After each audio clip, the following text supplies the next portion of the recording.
Good afternoon and thank you for joining us at this event at the National Press Club in Canberra. My name's Kath Sullivan, and when I'm not at an MC at an event like this, I am in fact a rural reporter with the ABC.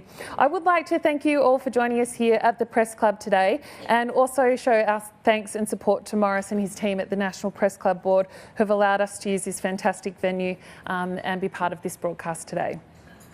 I'd also like to acknowledge our sponsors, Westpac, Case IH, CropLife and Animal Medicines Association of Australia.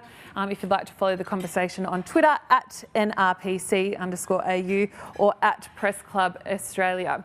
Well, with that out of the way, let's get into this issue of how to set a regionalisation agenda here in Australia. Shortly, we'll be hearing from Jennifer Westacott and Peter Strong before opening the field to questions. But let's kick off proceedings with Chief Executive at the National Farmers Federation, Tony Marr. Excellent, thank you very much. Thank you, Kath. And can I say it's extremely pleasing to see a room full of people. I know some of you, I haven't been in a room full of people like this for a while, so it's really great to see. Let's hope we can keep it that way. So look, today, can I also thank Liz for her opening remarks and the partnership that we have with Liz on this important issue. This, as most of you will know, is not a new issue. However, given where we are and given the opportunities in front of us, we do need to re-look and re-examine this issue through the lens of, hopefully, a post-COVID era. We are here today with big business, small business, complementary business and potentially even conflicting business. But we share one really clear objective, and that is to demonstrate and highlight and profile the opportunities and benefits that rural and regional Australia present to the economy and to those rural communities that we're talking about. The regions, unfortunately, haven't been prioritised as much as we think that they should. And as I say, this is a conversation that has happened perhaps over a couple of decades or more. We have a big country, a small population, but we still see our major cities congested, overpriced and potentially overpopulated. And now is the time, 2021 must be the time when we re-energise this discussion and we are able to look back on 2021 and see that we've moved the needle on this really important issue. We want to recognise all of the really good work that's been done in this space over a long period of time by many organisations. But again, we have the momentum behind us from government, from local communities, from business. We simply have to take the opportunity. We cannot let it sail past us once again.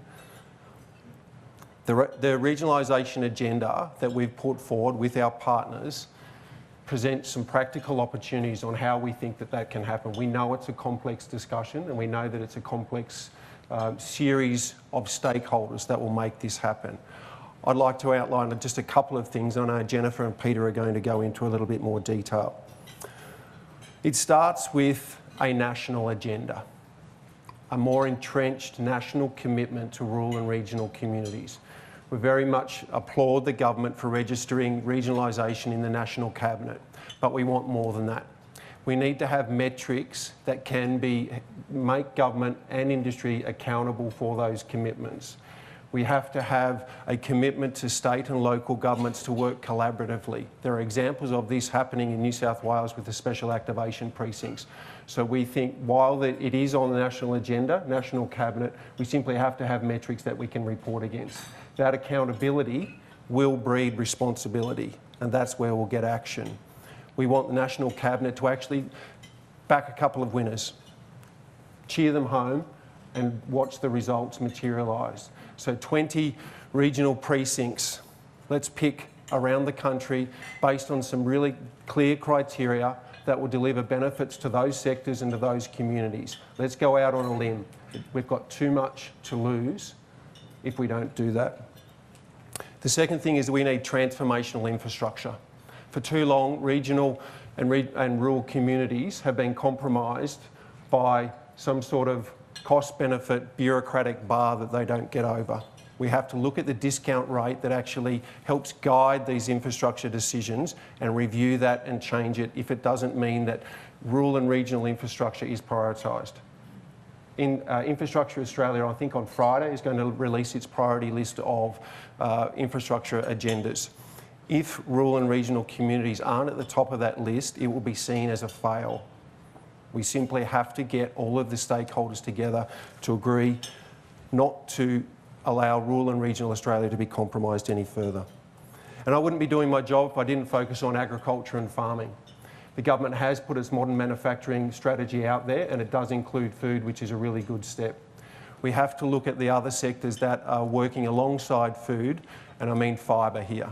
So pulp, cotton and wool share all of the same hurdles that in the past have been high hurdles. But with COVID and with new technology, those hurdles aren't as high as they once were. So we simply have to re-examine those and commit to looking at what is the tipping point around energy, transport or labour costs.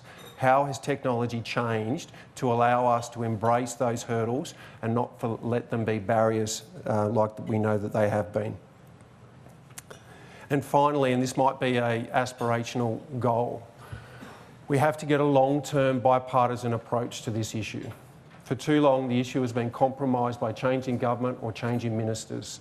This is a 20 or 30-year conversation, and we need governments and oppositions and Parliament to commit to this agenda so that we do get a change in the discount rate that allows this transformational infrastructure to actually take place, so that we do get metrics that government can report on and be held accountable to business, to state governments and to local governments, and that we do get agriculture, food and fibre part of the community, so that we reinvest in ageing plants that will benefit rural communities but also deliver huge benefits for export markets. We know as an agriculture industry that's where we're based. So the time is upon us. Let's hope we look back at 2021 and see that that's when the Great Migration started, away from our urban centres and into the rural and regional economies, because I think it will benefit, I know it will benefit those rural regional communities, the businesses, but it will also have a flow-on effect to the broader economy. So I look forward to your support, and I look forward to Peter and Jennifer's comments. Thanks.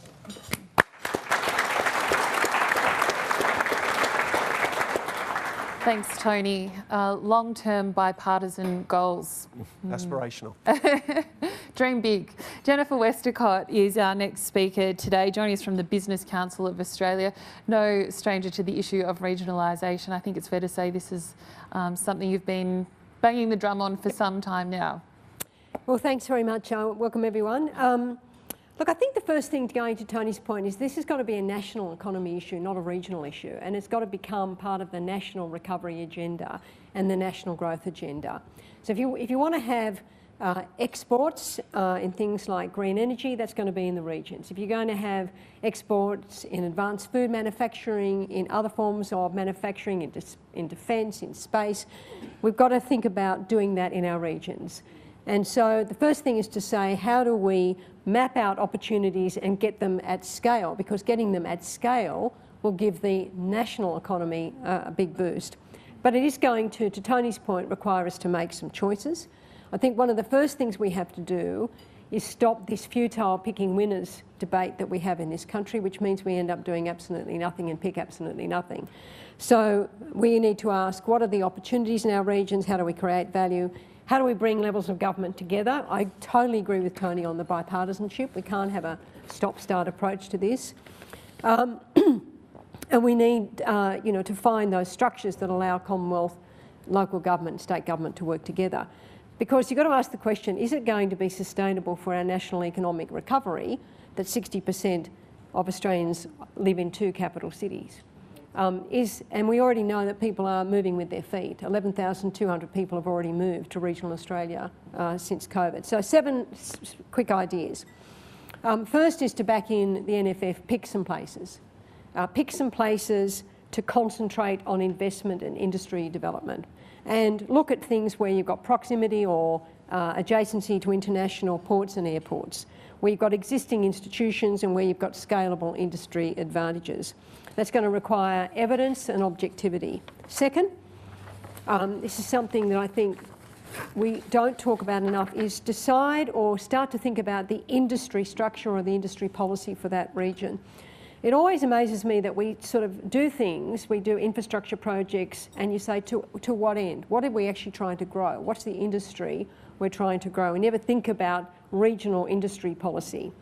And so we think we have to say, well, where do we want to, where have we got advantages, where have we got scalable opportunities, and then you wrap around my next idea, which is we need infrastructure compacts in these regional locations. We're doing this in Western Sydney, where I chair the Western Parkland Authority.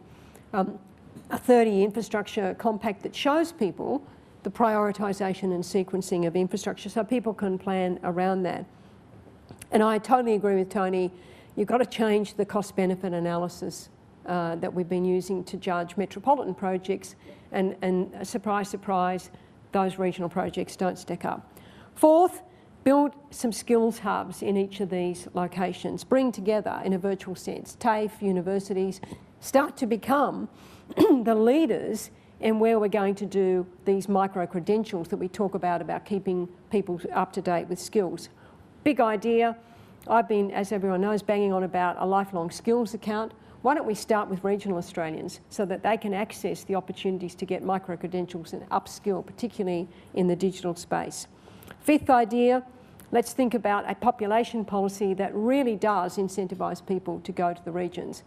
People always get, I think, stuck in a logjam here saying, well, we don't want to encourage people because we haven't got the economic opportunities, and then we end up doing nothing, as opposed to saying people bring activity.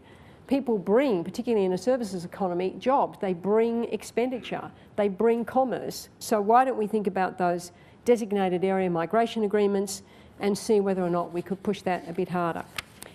Fifth is to start thinking about capacity building and planning for local government. Now, we always have big barneys about amalgamations. Let's kind of forget that and just think about how we might pool resources amongst regional councils, particularly where they're dealing with complex land issues, complex planning approvals. 6, promotion.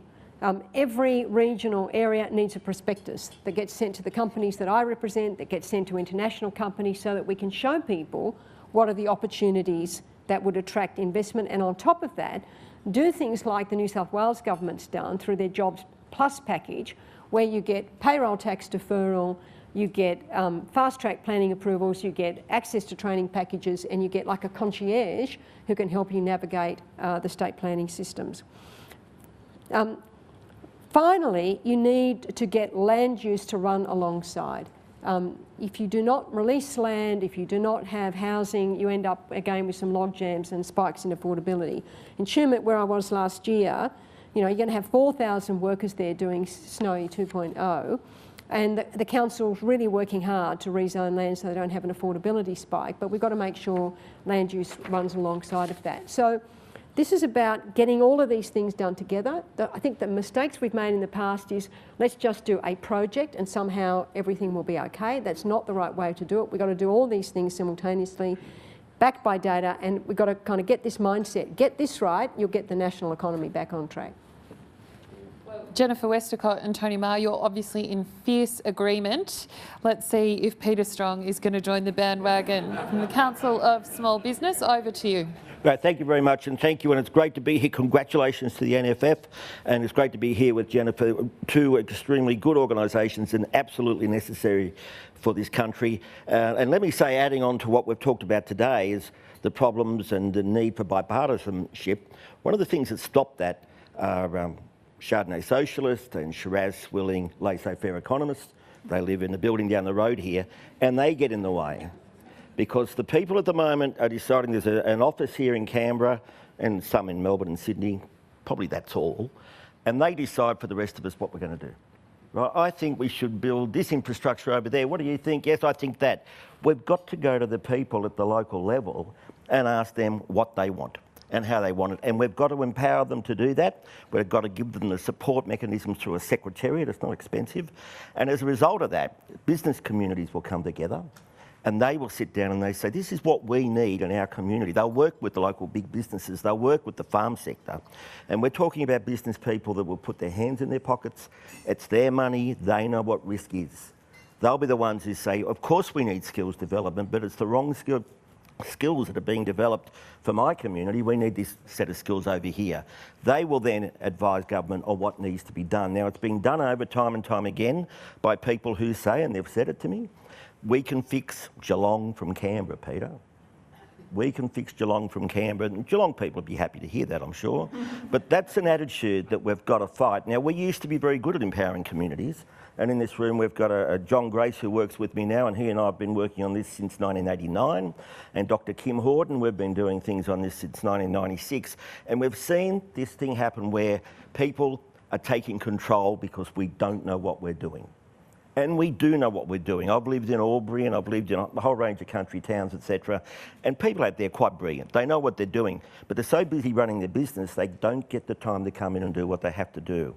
So we need to fight that, and we will. We say you need to empower business communities out there to fit in with what the National Farmers Federation are doing. So many innovative people are on farms, and often it's not the farmer, it's the farmer's partner who comes up with something, and they want to build that.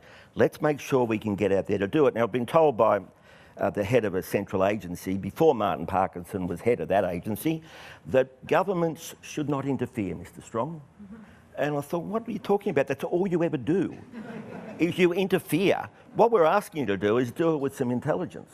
Do it so that we're involved, that you're not telling us what to do and how to do it, because we'll ignore you unless it makes sense. You have to involve us. So we're pushing very hard. We've got a budget submission in at the moment. I know the Prime Minister is interested in this, but he knows the public service has lost the ability to empower. And so we're ready to help him redevelop that ability, and we'll run some, hopefully, if we get approval, if it goes through budget, run some pilots out there so we can show the public service and everybody else how to truly empower local businesses to make their economy better. Also dreaming aspirationally. No, I never dream. That's going to happen. Peter Strong, thank you for your opening remarks. I'd like to open the discussion a little bit here, and please feel free to jump in when I say something wrong before we go to questions from working journalists. Tony, you mentioned shifting the needle on this whole debate about regionalisation. Well, the needles are coming, the jabs are rolling out across Australia. It's not quite the same audience as Rod Laver Arena, is it?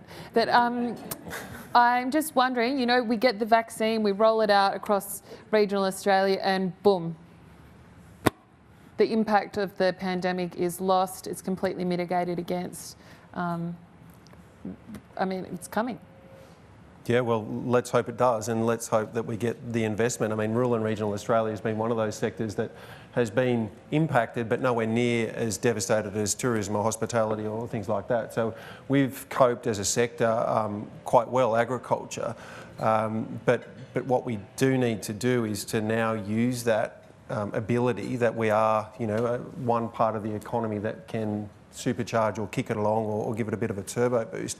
But we need the investment. We need to look at, you know, ageing plants, whether it's in the pulp sector or in the food sector, you know, malting barley. There's many examples where there's ageing technology that just needs a kick in terms of capital to make it happen. So the workforce is going to be an issue. It's always an issue, but I mean, for agriculture, unfortunately, but we've actually got to get the settings right that make that tipping point for business to invest in those regions, incentives. But Jennifer, the whole, the global pandemic had seen this sort of uprising of people shifting to rural and regional Australia, sorry. It's a limited window, isn't it? It's a short opportunity. Sure. Yeah, it is, because the first thing we would say on the vaccine is roll out more release of the economy in line with how you roll out the vaccine. Because at some point you've got to get international engagement back. You've got to be able to get people to come here. You've got to get international students back. So we're saying line it up with as you roll the vaccine out. So that's the first thing. The second thing is you've got to act quickly, because there is a sense in which we've managed this better than most countries in the world, and that's absolutely true. But other countries have managed it well too. We're not absolutely the only country that's managed it. And then when you get to a saturation of the vaccine rolling out, you go back to the same barriers to investment, to Tony's point, that were there before COVID. You know, a high tax rate, an inflexible industrial relations system, red tape and regulation, they have and always been the barriers to doing business, whether it's in regions or in metropolitan areas. They will remain if we don't move them as quickly as we can, because to your point, we've got this kind of window where we are seen as this incredibly safe place to do business. There's a window to get people from metropolitan areas to go to regions, but it won't last forever. Peter, would you like to add to that? Oh, well, I agree. The lessons we learned beforehand are important, that we keep pushing that through, the skills area, which has been mentioned. But there's also a manufacturing base. We haven't lost manufacturing. It's just we've lost a lot of the big ones, and we've got lots of little ones out there, but there's more that can do that. And regional Australia is full of them. I've lived there, and you walk down to an industrial area and you think, oh, that person's making some widgets for wadgets, and that's amazing. None of us knew that. We can help them grow by getting out into the regions, into community, identifying them and giving them the support they need in skilled staff. Yeah. That's one of the things they lack, in finance, and also just in that support from their local business community, because it's an opportunity. Speaking of manufacturing, Jennifer, you had a fantastic example from the UK about what Sheffield, a community outside London, has been able to achieve with the right measures in place and government supports. Do you want to explain that? Yeah, so the British system has a system called Catapult. So a lot of this stuff is kind of thinking about things as precincts. And what they did in Sheffield, which, as you know, had kind of been a coal mining town and post the kind of end of coal, a very depressed economic area and a lot of social problems, they started to look at this advanced machining capability that they had. And so they created a advanced manufacturing catapult, focused on this advanced machining. They had this training academy where young apprentices would come in. They built this advanced manufacturing research facility, and surprise, surprise, who turned up? Rolls-Royce, Jaguar Land Rover, Boeing, thousands of people all employed there and all getting access to training and skills. And you see that all over the UK. You see that in Germany, you see that in South Korea, a real focus on an industry and a place and getting it up to scale.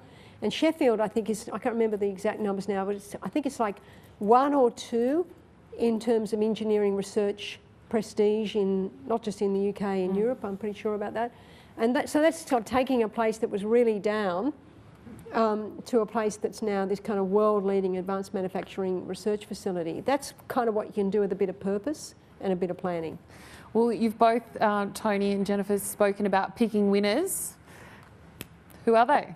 Where do you focus? Well, I'm not going to pick 20 right here and right now. I'll take 5. There's examples. Well, there's examples in New South Wales. We've got Parkes, Moree, Wagga and the Snowy Mountains. New South Wales have actually been able to develop this. Now, if we can replicate that across the other states, it's not that hard. We develop criteria, we look at sectors that are actually going to deliver that growth. As Jennifer says, we look at the services that need to go with them. So it's not actually that hard. Of course, I would say agriculture needs to be central to all of the 20, but, of course, it fits naturally in rural and regional communities, but it's not going to be that hard. Let's get some criteria and just do it. We've got to pick some winners, back them and cheer them home. Are you happy with those ones, Jennifer? Yeah, look, I think you've got to get the criteria right. I think you can think about it in 2 ways. I think about it as second-tier cities, Newcastle, Geelong. You can think about those, and then you think about the major regional centres, and Tony's named the ones that I would name. If you go to Queensland, you think of Toowoomba, you think of Cairns, Townsville, Mackay. I mean, it's not rocket science, this. I mean, you start to kind of think about these places, Townsville, they speak for themselves, because if you put a set of objective criteria, they'll self-select. Busselton in Western Australia, a major airport, potential access to an international tourism and agriculture facility. All it needs is a better airport that can run advanced screening to get commercial airlines. And it's like less than $20 million, this thing. If I had it myself, I'd give it to them. But you just think, this is not like 20 billion. And this is when I go around as part of our Strong Australia campaign, you look at these projects, it's not like 50 billion or 10 billion. It's 20 million, it's 30 million. It's in some cases it is $1 billion. But you sort of think, well, if you take that long-term infrastructure compact idea, you think about what we've spent on infrastructure in our cities and our regions, it's trillions. What we're asking for is to plan it and prioritise it better. And if you focus on those bigger centres like Bendigo and Toowoomba and Bunbury, places like that, do you not risk then jeopardising the smaller communities around those by pulling the resources from the smaller communities? But if you look at the hub and spoke model, to use the jargon, those smaller communities need those bigger communities to be successful. So think of Townsville and think of Ayr, which is near Townsville. They need Townsville to be really successful. You think of Cairns, you think of Atherton. If you kind of think about around those major centres are smaller satellite centres, but if the bigger centres don't do well, then the smaller centres haven't got a chance. And if you don't pick them, I mean, the risk of paralysis, you're Correct. just continually looking for the best option. You actually just got to pick these things and know that there is probably going to be some downside, but the upside should far outweigh that. Yeah, the opposite is to pick losers, which is not what we want to do. And those smaller centres... Give me your top 5. No. Victoria's shut down still, is it? I mean, the main issue is those little towns, they have people that are there and they love being there, and we heard about why people go out to that area. Let's get our local economic development and work with them, and they'll do value adding to the products that are being developed. They'll do what they think is really good. So again, getting down to community is what we want to do. Now, the Treasury building will stop people doing that, and they'll stop people picking winners and doing what's necessary. Well, how do you pick your 20 sites? Do you not risk being politicised by allowing the politicians in marginal electorates to determine who the winners are? Not if you've got bipartisan approach to this, not if you use data, and not if you use the criteria selectively that actually means it's independent and objective. Yep. I think you can get around that. Just before we do go to questions, this whole idea of regionalisation, are you just rebranding decentralisation? I don't think so. I think regionalisation, is about kind of taking an area and thinking about it as a place. Decentralisation is about relocating things in a scattergun approach across the country. This is about focusing on a place and saying, what will allow this region to reach its potential, to reach its full potential, and in consequence assist the national agenda. I think decentralisation has been, unfortunately, about how many public servants can we move to a particular place, and that might kind of prop things up for a while. That's a very different agenda. This is about a magnet to, not a move from. Yeah, and can I add to that, the Regional Development Australia, that we've got a lot of regional development agencies out there, and some of them are good, right? We see one in West Australia where they're trying to work on lithium development, fantastic. But a lot of them have become insular, they do reports that they read and they're pretty happy with them. We need to reinvent that. And again, that's based upon centralisation. Those regional development agencies are built around a group of people here in Canberra who decide what they will do. We need to give them the greater say in even deciding what their region is. Someone in Treasury decides what the region is. Go and ask the people that live there what their region is. And just something that the report that you've put out today, Tony, really highlighted was the discrepancy in funding for regional Australia. I don't think you mentioned that in particular this morning, but with Infrastructure Australia identifying new projects come the week's end, I mean, we're talking about a huge shortfall in funding for the bush, aren't we? Yeah, absolutely, and that's goes to the point I made around the discounting rate and the way that we prioritise. It's for too often it hasn't got over the cost benefit bar, and we've actually got to change that. And it's a mindset, because we should look at some sort of criteria, and cost benefit analysis is one of those, but the broader economic and social benefits of investing in rural and regional communities needs to be ranked higher. It needs to be given a greater weighting. Absolutely. Okay, Morris has told me I'm talking too much, so with that, I'd like to invite Olivia Casely from The Australian to ask your question. Olivia Casely from The Australian, thanks very much for your speech. I would just like to pick up on something that Kath just mentioned. So the NFF, as you've said, is calling for a list of shovel-ready regional infrastructure projects and for the hurdle rate for government investment to be lowered. How can the government revitalise these areas without being tainted by accusations of pork barrelling? And I would also just like to ask on net zero targets. So last week we had New South Wales Agriculture Minister and Nationals MP Adam Marshall. He split from some of his federal counterparts on net zero targets, and he said agriculture should not be excluded from any plan to reduce emissions by 2050. The NFF and all its state branches support a net zero target. Are the federal Nationals at odds with those that they're representing? Let's go to the second question first, because that's going to be an interesting one.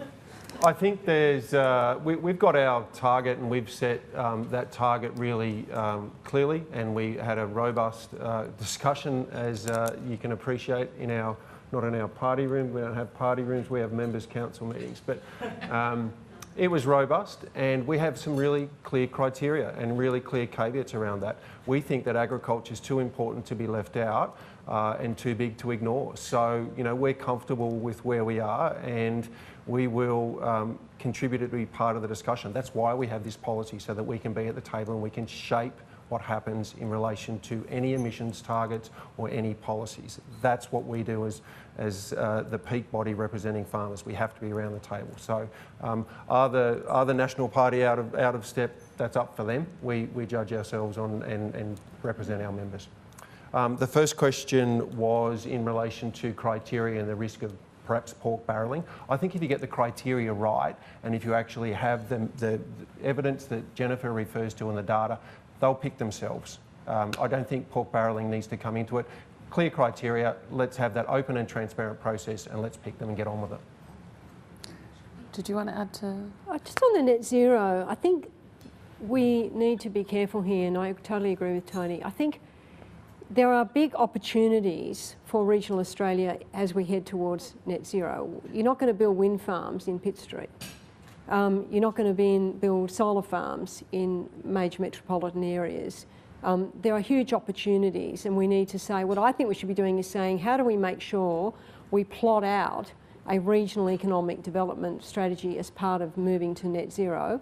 The importance of setting the target is we need to be a magnet for investment. And if we don't have that target, companies that are interested in hydrogen, battery storage, you know, pumped hydro are going to look in other countries. And so, and finally, you've got to, if you're going to do this, if we want to do, say, soil sequestration, for example, you need to have farmers as part of markets to do that.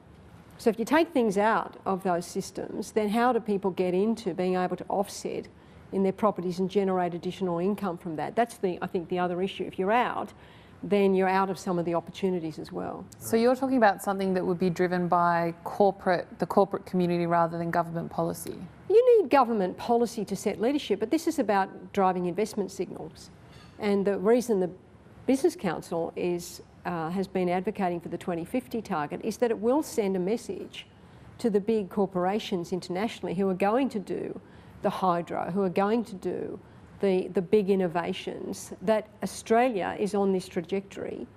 And if you don't send it and they think, well, we're not sure if there's kind of going to be an appetite for our stuff there, well, we'll go to America, or we'll go to Japan, or we'll go somewhere else. I think, you know, I agree with the government, you've got to be on the technology platform here, and this is the best way to do it, but you've got to send the signal that you're heading in a particular direction to drive the investment. So what about signals that we're seeing from the EU that it might be interested in sort of introducing carbon tariffs or something like that? Do you think it's important to factor that in terms of what we're going to be able to sell to the world? As a risk, yeah. You have to think about that as a risk. You certainly wouldn't want to adopt it as a policy because, you know, we'll go back to a kind of form of trading that we got, you know, that Bob Hawke and pork eating got rid of. So I think you've got to think about it as a risk.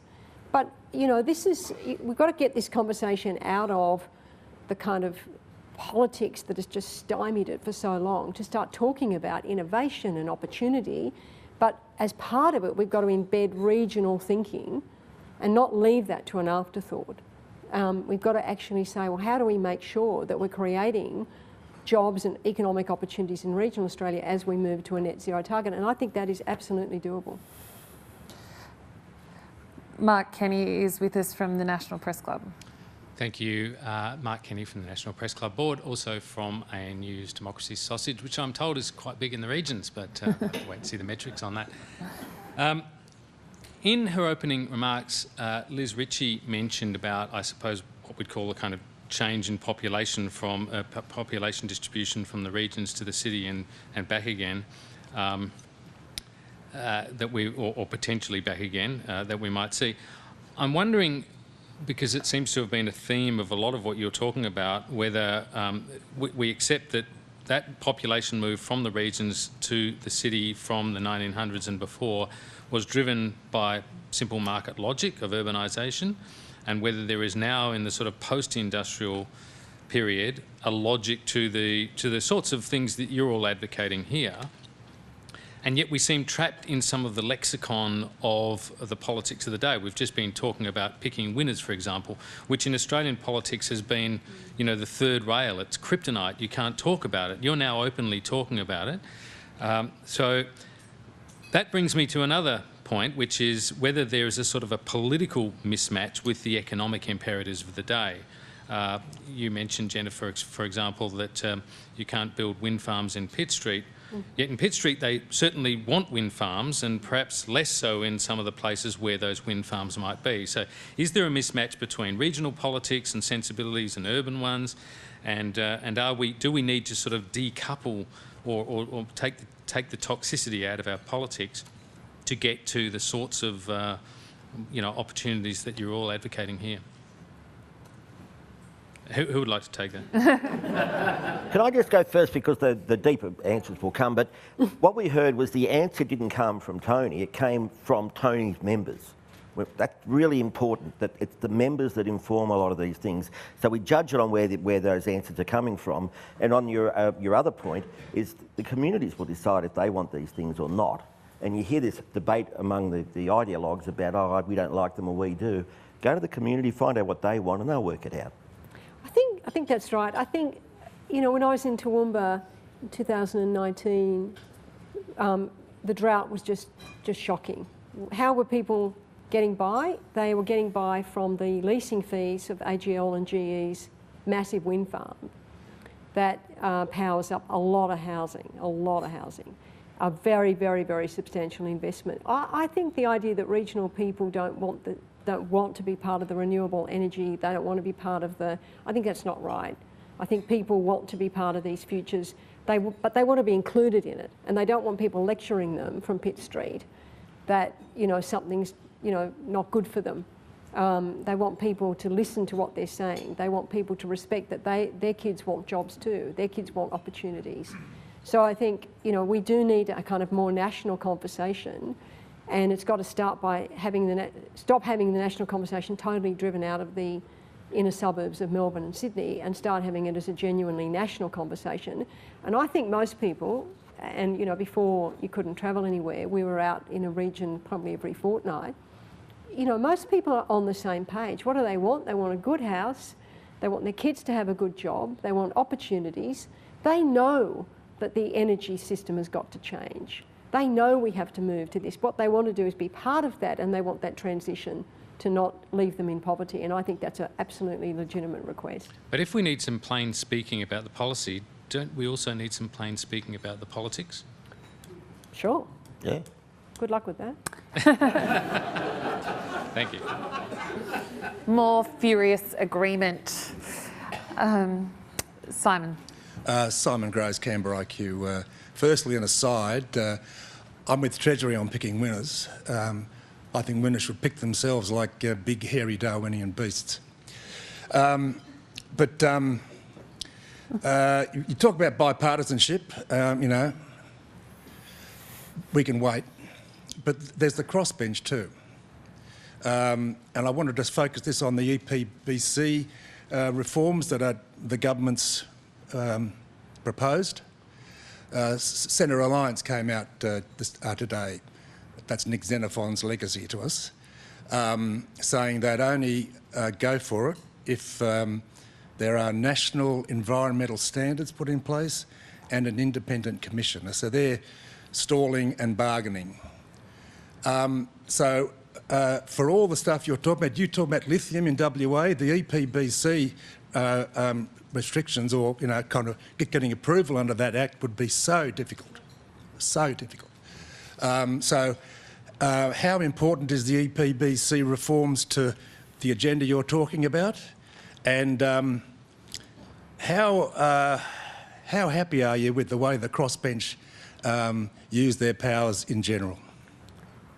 I can start with the EPBC Act, and the reforms are absolutely critical to the future of agriculture. We've got a target to have a $100 billion farm gate value by 2030, and if we don't get the right environmental settings, we won't reach that. So it's a critical piece of legislation, and us, along with Jennifer and other industry groups, have been consulted and been part of the process with Graham Samuels through that. So, you know, we understand and acknowledge there's national environmental standards and Inspector General.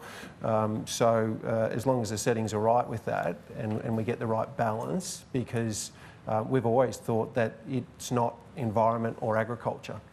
They're one, and we need to get the right balance. And we could argue about that balance in the past, but going forward, it's an absolutely critical piece of legislation. And it goes to the point that I think has been made a couple of times around Commonwealth and state legislation and streamlining that. So state, you know, responsibilities have to be actually aligned with Commonwealth legislation. So really critical. And the second... Just the crossbench in general. Oh, the crossbench, well, they are what they are. I mean... just have to deal with them. It's the way that democracy's gone. So we'll continue to talk to them and have conversations with them. It is what it is, as the footballers would say. Yes. Thanks. Can I comment on the EPCC? It's interesting, you get good local government, because we work, it's the small end, and you go to a good one and you say, look, I want to start up a car wash, say. Or a bad one, I go, oh, no, you can't do that, too much grease, no, sorry. You go to the next one and they say, look, there's a few problems, let's work it out so you can do it.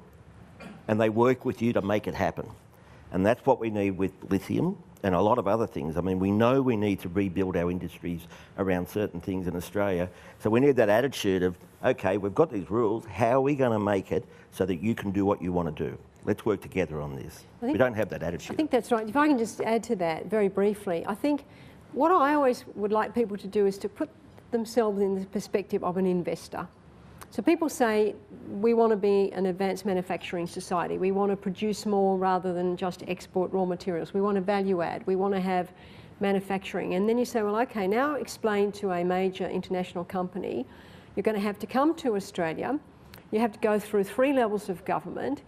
There's no clear timeline for when that will be approved.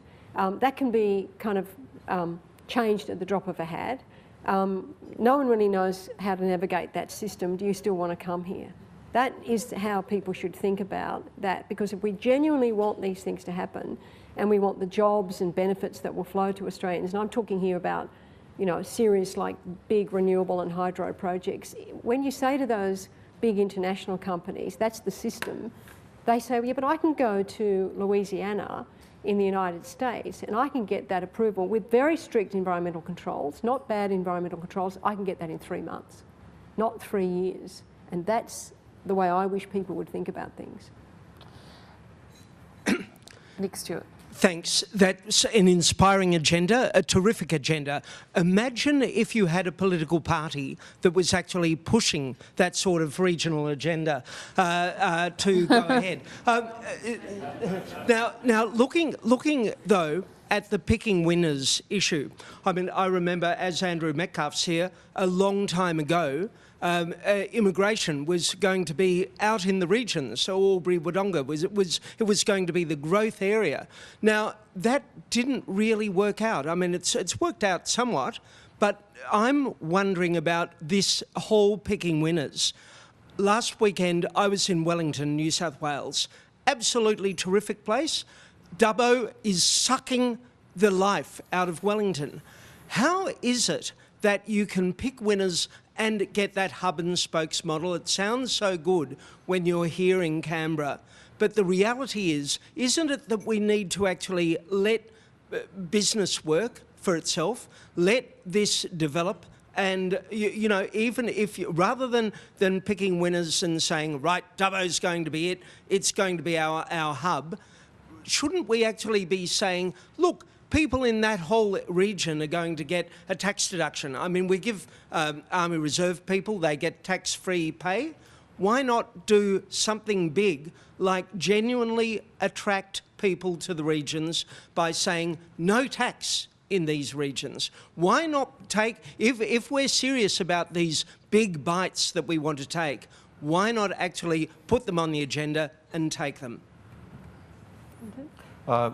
Yeah, look, I think the it's going to be hard enough to get regionalisation up and going and coordinated with all of the numerous initiatives and many bodies pushing it. I don't think they're mutually exclusive though. Around your Dubbo or your Wellington, I would like to think that for every Wellington there's a Bright or a Bunbury or a Bustleton that is excelling because it's got that separation from a major party or major sort of city. So I don't think it's mutually exclusive, but we are going to have to acknowledge that if we're picking a Bustleton, that there's going to be some upside and there's probably going to be some downside. What I think is really challenging us is the paralysis that we don't invest and we don't grease the wheels and we don't streamline the legislation that allows that to happen. And to Jennifer's point, international investors or domestic investors, they just get so frustrated with the layers of bureaucracy, so it's not happening. And I feel like we're missing a massive opportunity in relation to that. So the upside and the downside, I think, is going to be there, and we just have to work with that. And I think we've got to be careful about, what we all mean by picking winners. Picking winners is about, kind of, to Tony's point, things that kind of pick themselves because they've got a set of attributes and endowments that allow you to scale up. And you've got to make sure that you then mobilise versus fragment. That's where we've got a history where we start something and then we say, like Toadie in Wind of the Willows, what's the next new thing? What's the next new thing? And we can't do that. You've got to stay the course. And that's part of what I think Tony's NFF report and certainly the things we've said. Stay the course with an area. And you look at what's happening in Western Sydney and what Premier Berejiklian has done there. It's just massive investment. A new airport. If people went out there today, you would just not believe what's happening in Western Sydney.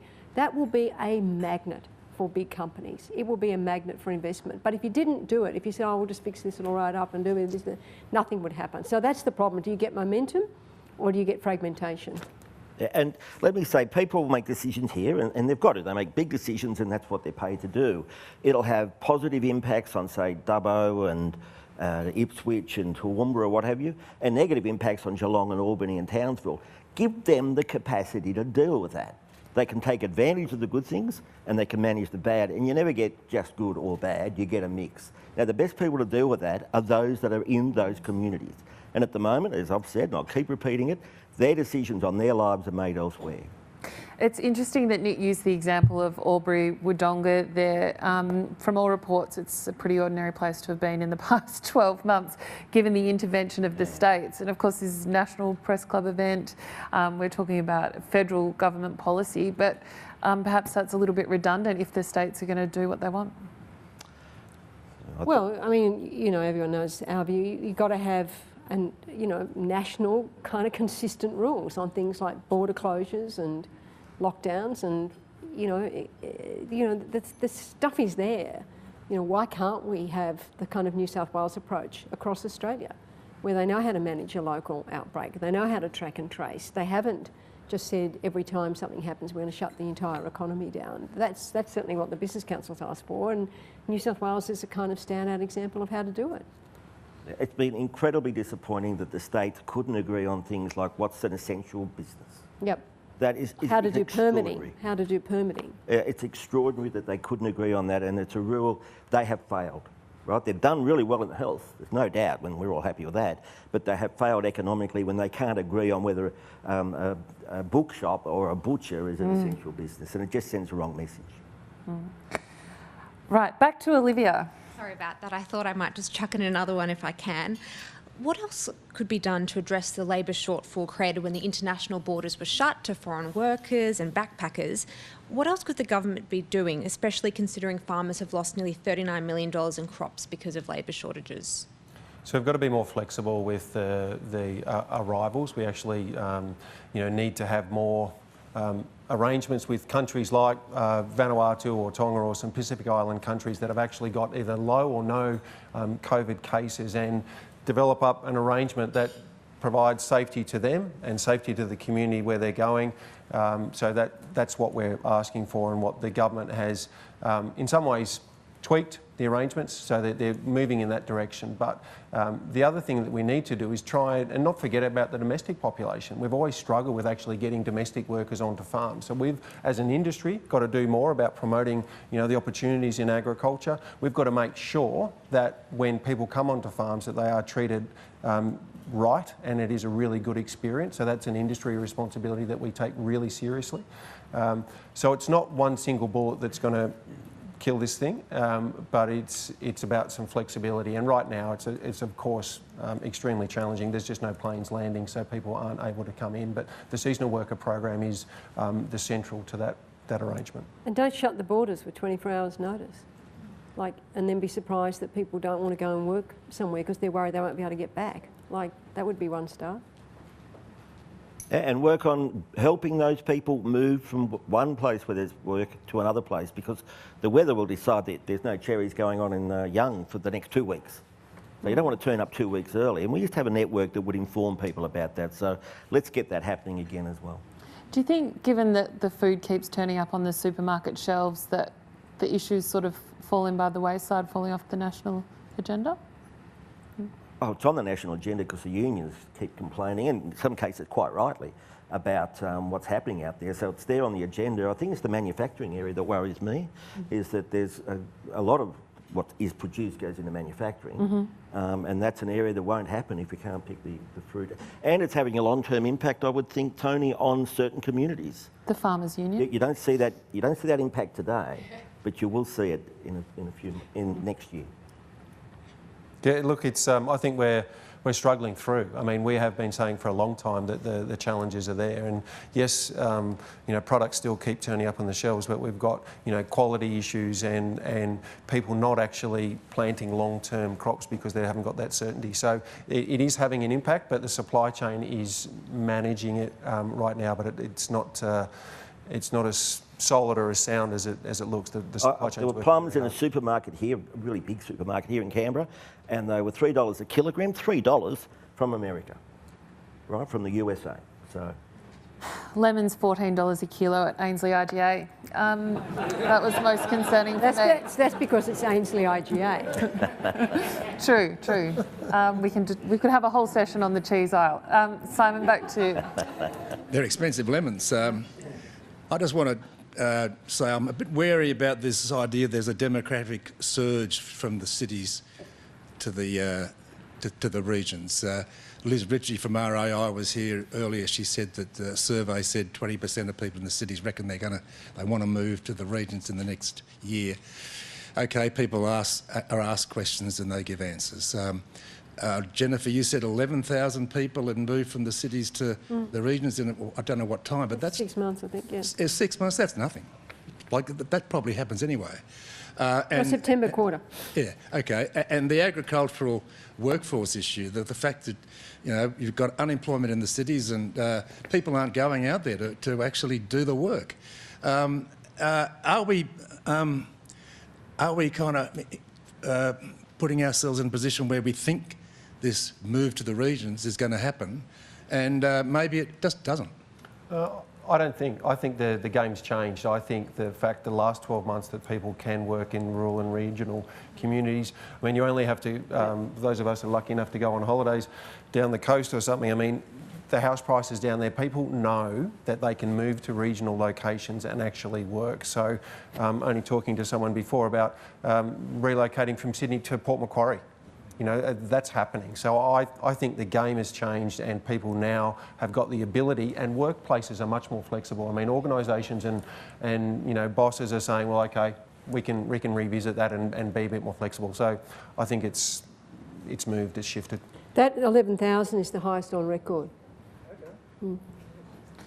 When no one else is migrating to Australia, it does seem significant. Mark Kenny. Thank you. Just a follow-up question. Mark Kenny from ANU and the Press Club Board. You talked about, we've been talking a bit about, in fact in the last few questions, about getting people to the regions and about the extent of movement. And indeed, I think, Jennifer, you said in your sort of 7 ideas, you talked about a population policy to incentivise people to move to the region. So I suppose there's a little bit of a tension there, but are people doing it, or do we need to really turbocharge that? You also said at one point there's a window to get people to the regions, but it won't last forever. I'm wondering if you could just expand on why you think that is. If there is such a logic to this, and if the policies can be put in place, what are the risks to it as well that you seem to be implying with that comment? Well, I think just on the migration status issues, there are many migrants in Australia who can't get their skills recognised, for example, and who are not on a permanent pathway to permanent residency, rather. So the Dharma status tries to solve for that. So I think getting that in these key regions to make it attractive for people, many of whom have got very substantial skills, they can't get them recognised, getting them recognition and then getting them an incentive to go and relocate. You've got to do many things to get people relocating. This is my point about land use planning. If they go there and there's no housing, then that's pointless as well. So I think you've got to get many things working simultaneously to do that. I think the window is a window for Australia as much as it is a window for regions. We've got this tremendous success. We've got to start banking it in now. We've got to start making sure we kind of send the signals to people. And I think everyone's mindset has changed really dramatically. To Tony's point during COVID, they now realise that they don't have to be in an office. So why don't we kind of quickly sort of start to kind of get some momentum there to say, well, start really thinking that through. And this is my point about a prospectus. Start kind of getting local government and regional communities to say, here's what we've got to offer in Tumut, here's what we've got to offer in Busselton. Because the mindset that people are in now, which is not going to last, because people just get back into habits pretty quickly, is, I didn't need to be in my office. I didn't need to be on that plane every day. I didn't need to be physically at that meeting. And I don't know, is that going to permanently change things? Maybe a bit, but not totally, I reckon. How do you ensure that those prospectuses, if that's the correct plural, are not all the same? I mean, all the regions are going to be saying everything. This is the point, right? This is the killer point, because if everyone wants to be the centre for cyber, the centre for blah blah blah, brilliant lifestyle, whatever, you can't. Right? And this is the point about choices. This is the point about not everyone can be the centre for advanced manufacturing. Not everyone can be the centre for additive manufacturing. You can't. We're a country of 25 million people, and when you look at the UK and their catapults, their big precinct model, they have not said, Coventry's going to do this and Glasgow's going to do the same thing. They haven't done that. They've said, this will be the centre for excellence for additive printing. This will be the, you know what I'm saying? Like, this is the killer point that you've raised, and that's the choices discussion. Everyone wants to be, we want to be the centre for culture, we want to be the centre for cyber. It can't work like that. And that's where governments do have this leadership role to work with communities to say, well, we've got to get that to be at scale, rather than the history, which is, well, we're going to have a bit of an argument about this, so let's do nothing. And that's the mistake we've made in the past. I think the mistake is when somebody picks a community without consultation. So you will be the centre for this, and it doesn't work. Well, it's got to be their fault. So there's also, and I'm going to keep going back to it, go and talk to them out there. The Feds used to, the old Commonwealth Employment Service was out in every community. DOTAS, I think the old department was out in every community. Now, slowly but surely they brought them all back here. And so that the Feds don't have that input that they used to have, or that footprint that they used to have out there, where they could find out what was going on. And they need to discover that information from the business folk and the others that live in communities. Well, Jennifer, a killer point is probably a natural point to finish on. But before we go, one last question. A lot of talk today about access to energy and to climate policy. Would any of you be prepared to say that you think nuclear energy is the answer to help regionalise the agenda? No. I think you'd be very foolish to do the usual ruling out of these things. I think, there are many kind of natural barriers to this. One of them is just cost. One of them is technology. But the idea that you just rule it out and say never, ever, ever, and we do that way too often in Australia, never, ever, ever, ever. Well, when you look at the international world, they don't say that. They say depends. And of course, this has to be about the private sector investing in these things versus government saying, let's underwrite a nuclear power plant. That would be a very poor direction. But the idea that that people say we're never, ever, ever, ever going to do something, I'm not sure you can ever say. I just get worried about the demonstrations. We can't even agree where to bury our nuclear waste from the hospitals, which is not much at all. Yeah. We can't agree where to bury that, so getting beyond that is going to... Well, Okay. would it be the place to start in the energy discussion? No. And to the NFF. I would say that there's opportunities in the renewable space that are really right in front of us, and I'm with Jenna. Jennifer, I don't think you say no, but it's probably further down the track than what renewables are. So Peter's door's closed and you two are leaving it open. Very good. It's a great place to wrap up. Thank you all for joining us here at the National Rural Press Club today. To Tony Marr, Jennifer Westacott and Peter Strong, thank you for your time. As a sign of our appreciation, I was going to say it's a lifetime membership to the National Press Club, but I think it might just last you a year. So thank you very much.